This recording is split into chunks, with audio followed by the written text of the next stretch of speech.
माझ्या समोर बसलेले बरेचसे काही कीर्तनकार आहे, त्याच्यामुळे माझ्याकडे काही मर्यादा आहे. मी एवढ्या लांबून प्रवास करून आलो, मला प्रत्येक ठिकाणी चेक केलं तू पॉझिटिव्ह का निगेटिव्ह आहे. तेव्हा तुमच्याकडे सोडलंय. कोणती मशीन चेक करू प्रत्येक टोलला गेला पोलिसांना आडू मी तुमच्यापर्यंत आलोय. बरोबर आहे.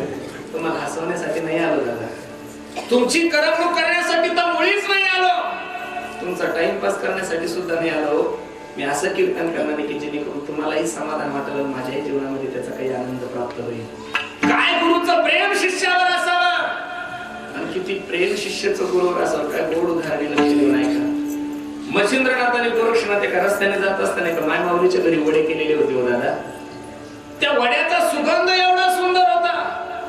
तो सुगंध ज्यावेळेस मच्छिंद्रनाथाला आला त्यावेळेस मच्छिंद्रनाथाने आपल्या अंतःकरणातली इच्छा आपल्या शिष्यासमोर प्रकट केली. गोरक्षा,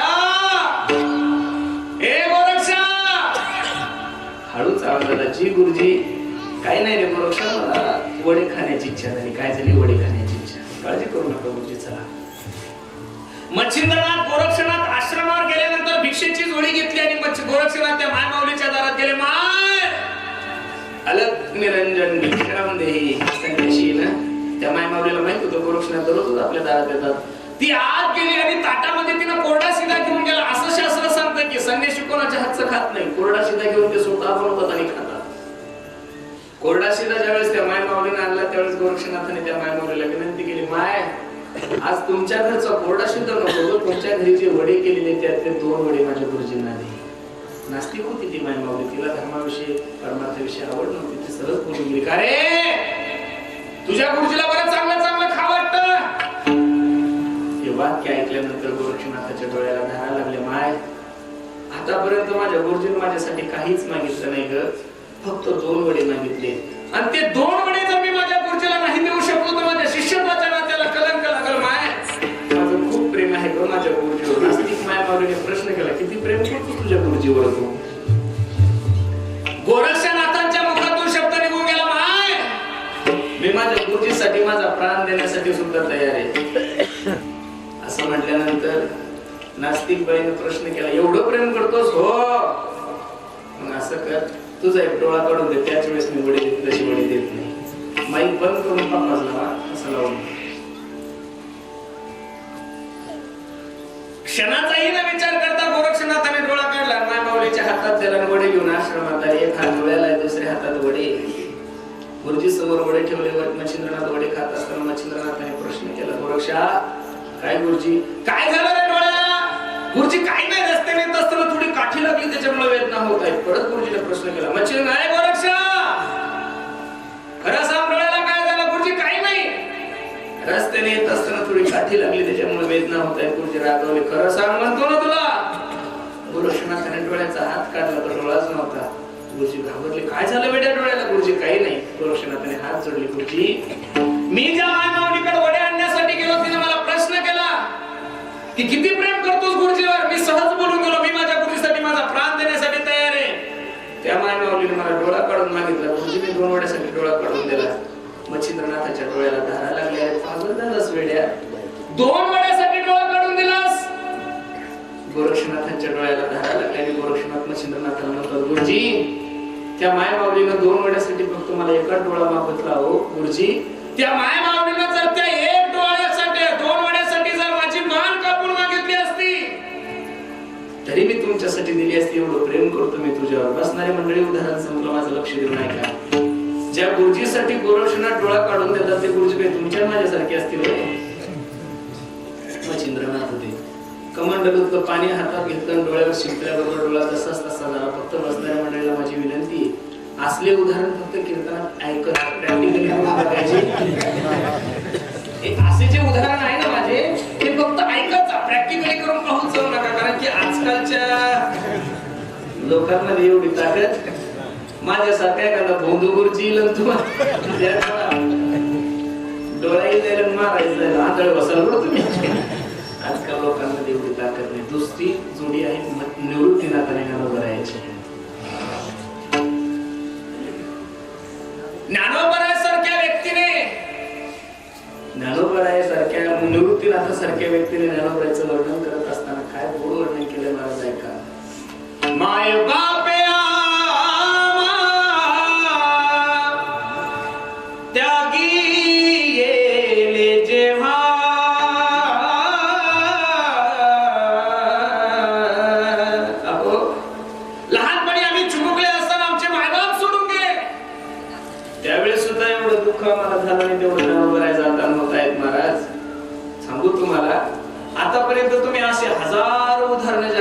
पाहिले की गुरु गेले आणि शिष्य रडत आहेत. पण मला वाटतं जगातलं पहिलं उदाहरण आहे महाराज की शिष्य जातो आणि गुरु रडतोय. महाराज देव निवृत्ती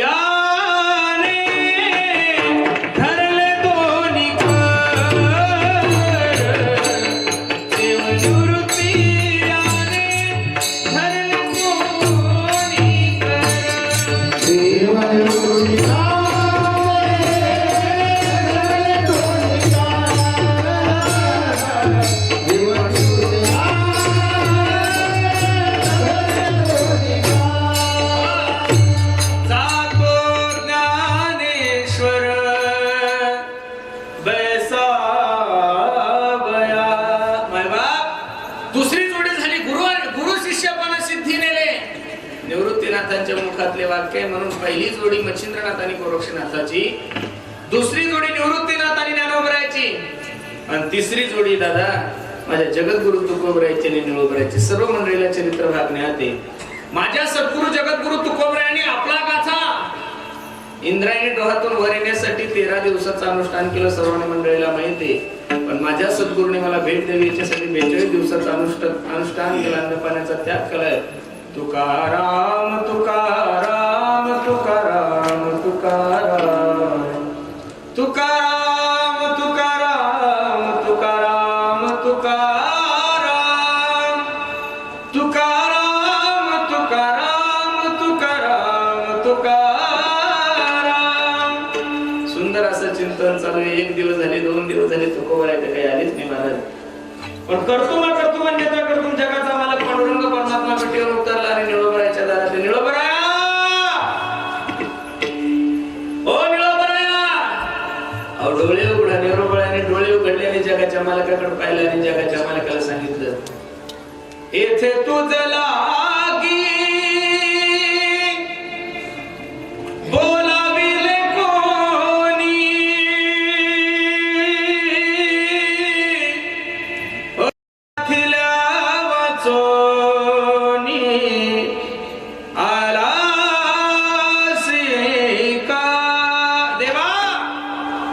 तुला शास्त्र कळतं का नाही? काही ठिकाणी आमंत्रण असल्याशिवाय माणसाने जाऊ नये. काही ठिकाणी आमंत्रण असल्याशिवाय जाऊ नये. काही ठिकाणी आमंत्रण असलं तरीही जाऊ नये.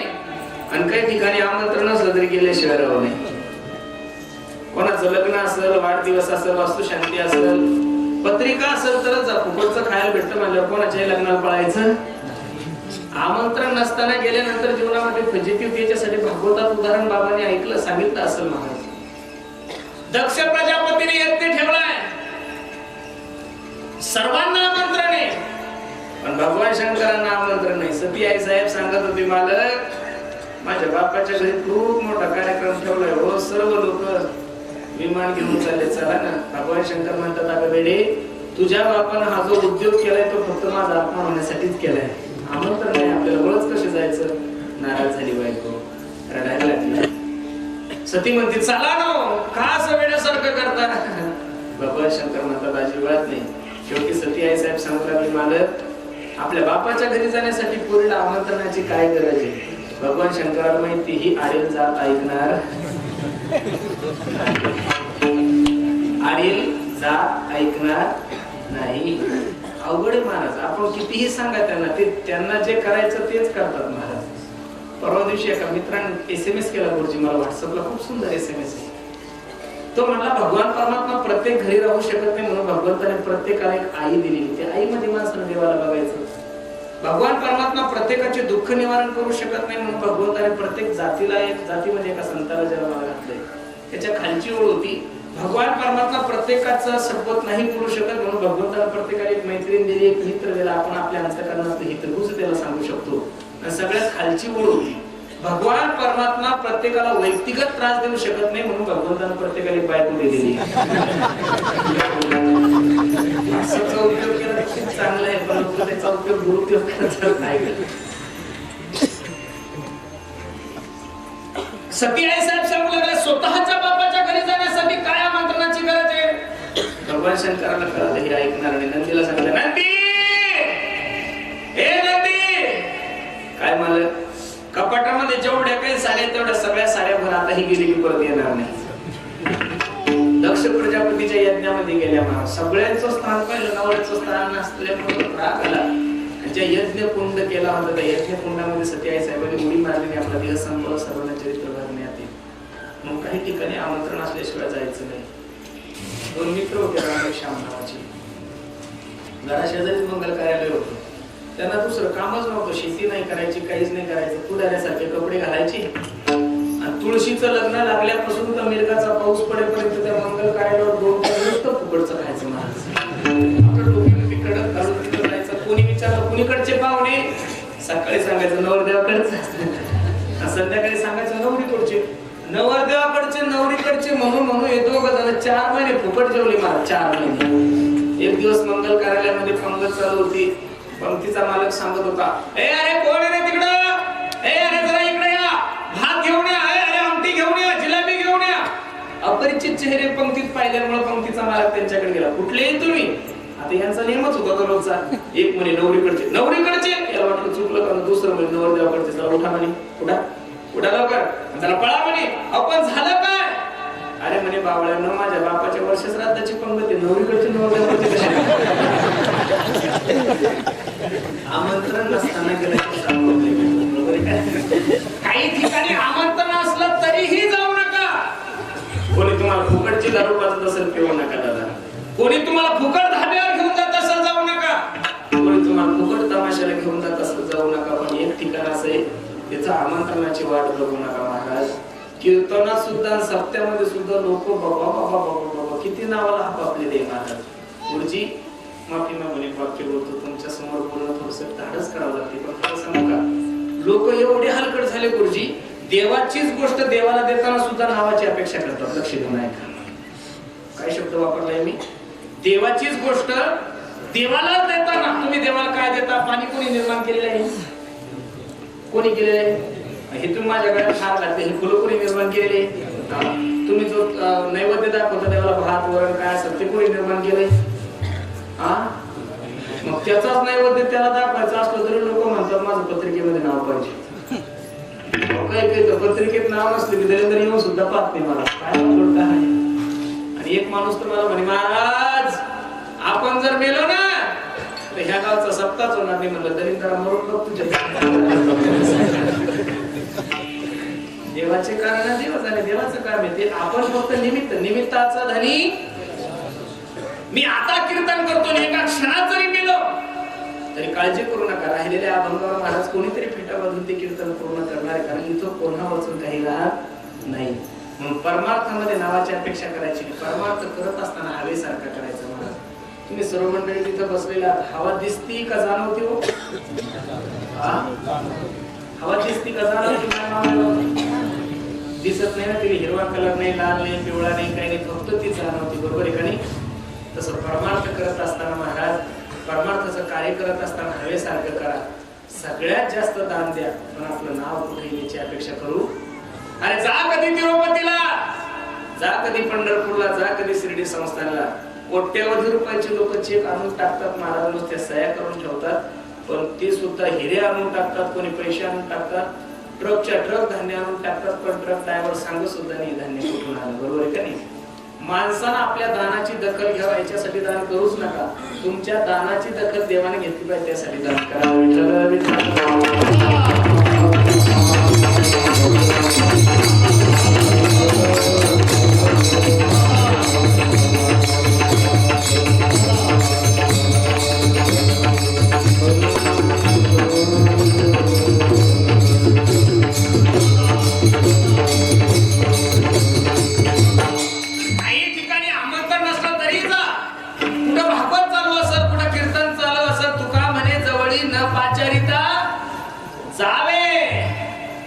आमंत्रणाची अपेक्षा पाहू नका. कारण की जगाच्या पाठीवर एकच व्यासपीठ असेल जिथं फक्त लोकांची दिशाभूल केली जाते, ती म्हणजे नारदाची गाणी. तू कोबरा सांगतो कीर्तन सांग, कीर्तन सांग, होय अंग हरी रूप, होय अंग हरी रूप, होय अंग हरी रूप. कीर्तन सांग, कीर्तन सांग, होय अंग हरी रूप, होय अंग हरी रूप, होय अंग हरी रूप.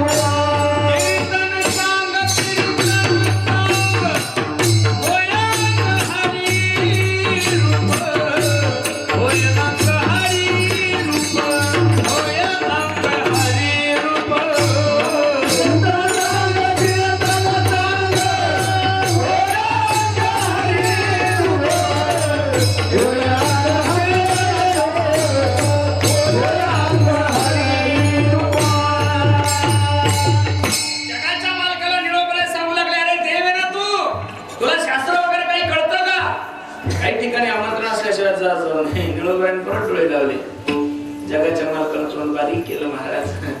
परत जगाचा मला हात चलून निळोबराया बसून सोनोबा निळोबराया 42 दिवस झाले अन्नपाण्याचा त्याग केला. निळोबराया काहीतरी बोला. निळोबराया पहिल्या वेळेस सांगतात तुला बोलवलं पुण्याने, दुसऱ्या वेळेस सांगतात निळा म्हणे आम्ही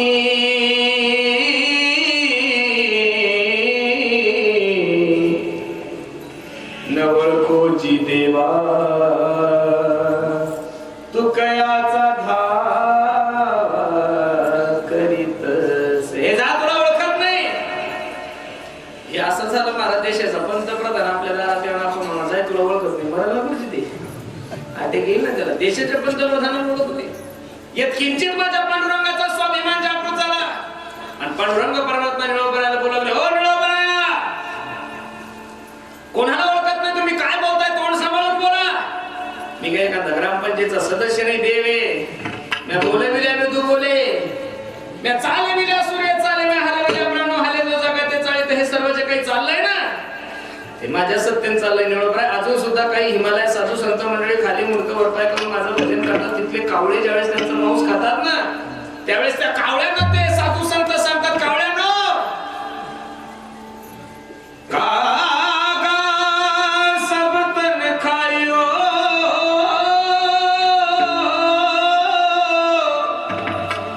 चुन चुन खायो मास दोन नयन छान दियो पिया मिलन की आस. त्या कावळ्यांना ते साधू संत सांगतात कावळ्यांनो आमचा सर्व माणूस कापण हे दोन डोळे खाऊ नका. अजून सुद्धा तो जगाचा मालक आमच्यावर कृपा करेल. त्या जगाच्या मालकाची भेट आम्हाला होईल अशी अपेक्षा आमच्या अंतःकरणामध्ये निळोबर आहे. एवढं जे माझं भजन करतात त्यांच्या स्वप्नात नाही. अर्धा तास झाले तुमच्या दारात उभा काहीतरी बोला ना. जगातली सगळ्यात मोठी व्यक्ती देव आहे. त्याला लक्ष देऊन कीर्तन आहे का. जगातली सगळ्यात मोठी व्यक्ती देव आहे आणि देवाला सुद्धा दारात उभं करण्याची ताकद माझ्या निळोबर आहे. ते निळोबर आहे तुम्हाला कल्याणाचा मार्ग सांगतात. कल्याण हवंच आहे ना तुम्हाला जीवनामध्ये कल्याण करायचं ना मग मी सांगतो ऐका. हा मार्ग दाबुनी गेले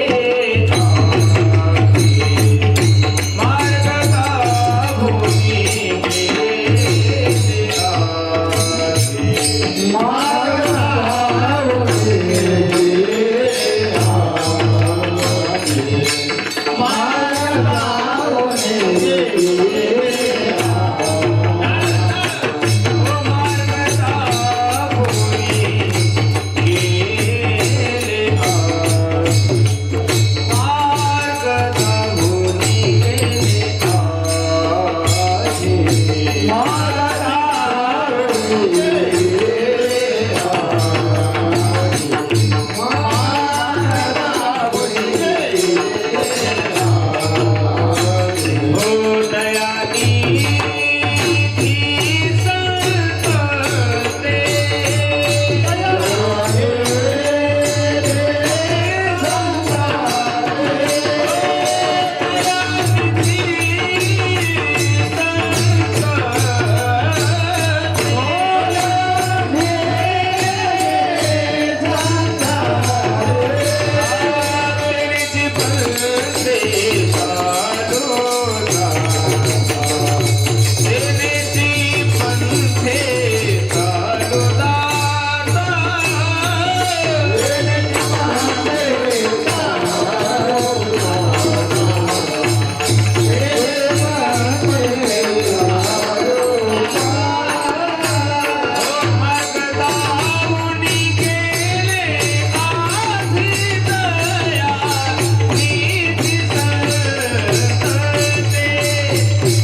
निधी संतती बाबा. पूर्वी साधू संत जो मार्ग दाखवून गेले त्या मार्गाचं अनुकरण केलं असतं निश्चित तुमच्या जीवनामध्ये कल्याण होईल. अभंगात प्रवेश करण्यापूर्वी दोन शंका तुम्हाला सर्व माय बापा सर्व निर्माण करतो. लक्ष देऊ नका. पहिली शंका आहे कोण मार्ग दाखवून गेले आणि दुसरी शंका आहे कोणता मार्ग दाखवून गेले. जर या परमार्थाचा विचार करायला गेलो तर शास्त्रामध्ये अनेक मार्ग आहे. कर्म मार्ग आहे, ज्ञान मार्ग आहे, योग मार्ग आहे. पण आपल्यासारख्या विलासी लोकांना या मार्गाचं अनुकरण करणं कसं शक्य होईल. अरे जे लोक 2 तास कीर्तन ऐकण्यासाठी येतात दादा ते लोक त्यांच्या तोंडातल्या तंबाखूचा त्याग करू शकत नाही. शास्त्र तर सांगते काम सोडा, क्रोध सोडा, लोभ सोडा. तुम्हाला आणि मला साधा चहा सुटत नाही तर काम क्रोध अधिक कसे सुटतील. म्हणून घाबरून जाण्याचं कारण नाहीये. गवळणीने घर सोडलं नाहीये, स्वधर्माचा त्यागही केला नाहीये, तरी गवळणी भगवंताला प्राप्त करू शकले. याचं सर्वात महत्वाचं कारण असं आहे गवळणी घरामध्ये जरी राहत होत्या तरी मनामध्ये भगवंताला ठेवत होत्या. तुमच्या आणि माझ्या जीवनाचं गणित कीर्तनात जरी असते तर तुमच्या आणि माझ्या मनात फक्त घर आहे. आत हरी बाहेर हरी, हरीने घरी कोंडी. जिकडे जाऊ तिकडे फक्त भगवान परमात्मा आहे महाराज.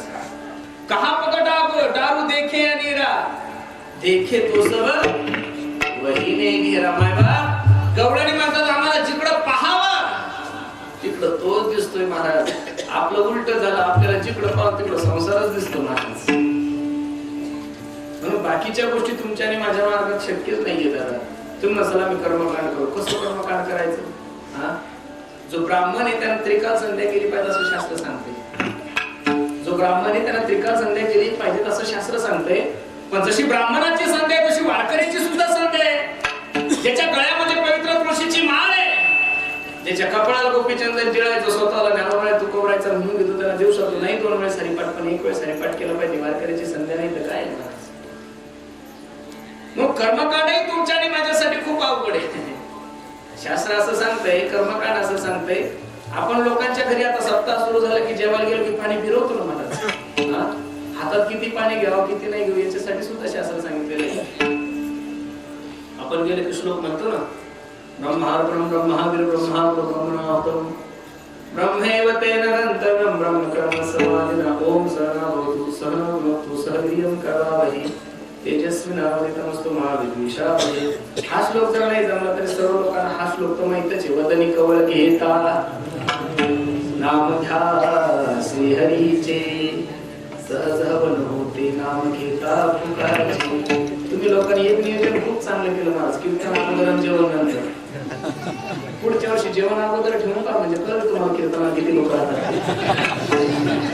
काही केलं अपेक्षा नसली तरी जेवणासाठी का म्हणजे गुरुजी थांबणंच आहे ना. बरोबर आहे का नाही. हा श्लोक सर्वात पाठी. वदनी कवळ घेता नाम घ्या श्री हरीचे सहज हवन होते नाम घेता तुकाचे. आणि हा जर नसेल पाठता हा तर सगळ्याच्याच पाठी. रावणा रावणा राजगंभीर केले शितेसारखे रत्न चोरून गेले. कोणी बनवले हे श्लोक मलाही कळत नाही. आमच्या गावात त्या दिवशी जेवायला बसल्यानंतर आमच्या शेजारच्या एका मुलाला श्लोक म्हणला. एवढा गोड होता पण बनवला कोणी त्याला पहिला आणवतो. काय म्हणू लागला माहिती का जेवता जेवता नदीच्या काठीचा पटगोटा. काही आहे काय श्लोकात. नदीच्या काठीचा पटगोटा गरम चपात्याला लावले झपाटा. वाढणाऱ्या वाढ तुझ्या काय बापाच जात. बघा वाढणाऱ्या वाढ तुझ्या काय बापाच जात. इथं बिन बलवायचं कोण येतो कुंडली कोण.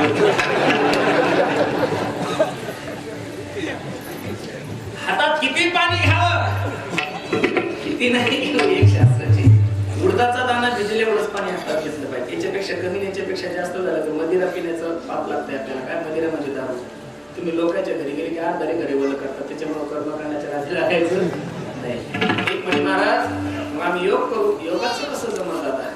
म्हणून योगाच्या वाटा जे निघाले का सुघटात या दुःखाचीच वाटा भागाला काय ना नवऱ्याची गोडोवी पाहे पालोहाची याचने जे बोचरिया पडती खाणे ते पोट भरणे की प्राणी शुद्धी म्हणून मायबाप. एखादं बोचरा म्हातारा असेल ज्याच्या तोंडामध्ये दात नाही अशा म्हाताऱ्या जर लोखंडाचे चणे खायला दिले ते जर कमर मरण हो दादा. एवढा योग अवघड आहे. याच्यापेक्षा सांगू महाराज माझे ज्ञानोबरा योगांची माऊली होते. ज्ञानराज माझी जेने निगमवली प्रगट केली मायबाप. योगांची माऊली होते, पण योगाचं खंडन करत असताना ज्ञानोबाचं प्रमाण किती पुढे ऐका, लक्ष देऊ. योग याग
तुमच्या माझ्या कामाचा नाही, कर्मकांड कामाचा नाही. काय म्हणतील आम्ही ज्ञान संपादन करू. ज्ञान संपादन करण्यासाठी सुद्धा वयाची मर्यादा आहे. प्रथमं नार्जिते विद्या, द्वितीयं नार्जिते धर्मः, तृतीयं नार्जिते पुण्यं, चतुर्थं किं करिष्यसि.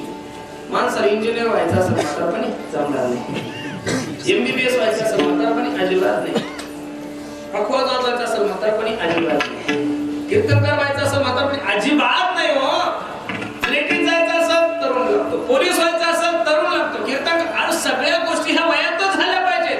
पहिले 25 वर्ष कीर्तनकार व्हायचं, गायक व्हायचं, वादक व्हायचं, इंजिनियर व्हायचं, डॉक्टर व्हायचं, कलेक्टर व्हायचं, काय व्हायचं ते पहिले 25 ते 50 माणसांना फक्त पैसा कमवायचा. द्वितीय नार्जिते धर्मः, कमवायचं 25 ते 50 पैसा. काय कमवायचं? पैसा. मग किती जरी लोड आला तरी चालतो. आपल्याला कीर्तनासाठी हैदराबादला बी जायचं काम पडलं तरी चालेल, पण दिलं पडायचं नाही. आता तर असं वाटतं इकडंच राहून महाराष्ट्रात लॉकडाऊन झालं, कठीण झालंय. नेमकं सुरू झालं होतं, नेमकं चेहऱ्यावर ते झालं होतं, आता बरंच कठीण. म्हणजे कीर्तन बंद झाली याचं दुःख नाही, पण रुटीन बंद झाली. कीर्तन सगळ्या जगाचं नुकसान झालं, आपलं काय होणार आहे? काळजी करू नका. आणि आताचा जो कोरोना आहे महाराज, तो फक्त लशीसाठीची. काय कोरोना इतकं फिरतोय पण काही वाटत नाही महाराज, ठीक आहे. आणि आता लोक काही मानणारही नाही महाराज, कारण प्रत्येक माणसाची कॅपॅसिटी असते सहन करण्याची. आता कुठे व्यवहार सुरू झाले ना, आता परत जर लॉकडाऊन राहा म्हणलं लोक म्हणतात होऊ द्या मला, पण तुम्ही आम्हाला बंद करू नका. तुमच्या तिकडे काही प्रॉब्लेम नाही, अजिबात ताण घेऊ नका. तुमच्या तिकडे पहिलाही काही जास्त प्रॉब्लेम नव्हता आणि आता सुद्धा. महाराष्ट्राचं कसं आहे, आमच्या तिथं सगळ्याच गोष्टी जास्त आहे, त्याच्यामुळे कोरोना कसा कमी पैसेही जास्त, संतही जास्त, सगळं जास्त आहे महाराज. तिथं गुंडेही जास्तच आहे, बाजू लोकही जास्त, सगळं जास्तच आहे महाराज. तिथं तुमच्याकडे लक्ष्मी असेल, महाराष्ट्रात महालक्ष्मी. नुसते भगवान शंकर, आमच्याकडे महाबळेश्वरी, सगळं जास्त तिथं. त्याच्यामुळे तिथं कोरोना सुद्धा कमी राहणं शक्य नाही. काही लोक म्हणतात मुंबईला किती कोरोना झाला मुंबईला. खरं सांगू का महाराज, या देशामध्ये महाराष्ट्र एक असं राज्य आहे, त्या महाराष्ट्रातले लोक तुम्हाला कुठंच पाहायला भेटणार नाही. पण महाराष्ट्र एक असं राज्य आहे की त्या राज्यामध्ये सगळ्या राज्यातले लोक आहे महाराज, बरोबर आहे. त्याच्यामुळं काही नाही.